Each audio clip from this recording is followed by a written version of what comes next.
Hi guys, in this video I'll show you how you can reset your Wi-Fi or network settings in your Roku TV. So like there might be an issue with your Wi-Fi connection, you are not able to connect to the internet. So how can you solve this? So this is the official website of community Roku, and they have given the answer of like how you can solve this problem. As you can see, unable to connect to the internet, and here is the like community answer, like troubleshooting steps.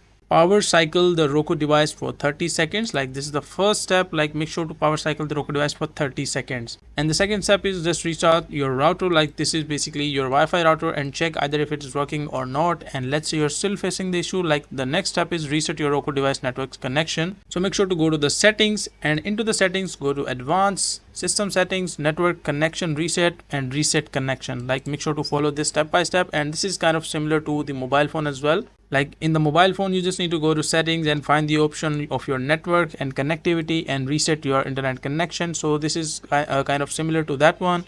So make sure to follow this process. And here is a note, like before doing so, make sure you know your Wi-Fi credentials. Wi-Fi credentials are basically it's a password in the some cases, but in other cases it might be a username and a password. So make sure to like remember the Wi-Fi password, and after that just reset connection and try to reconnect your Wi-Fi if it works or not. So that is a simple and easy process of how you can reset internet or Wi-Fi connectivity on Roku device.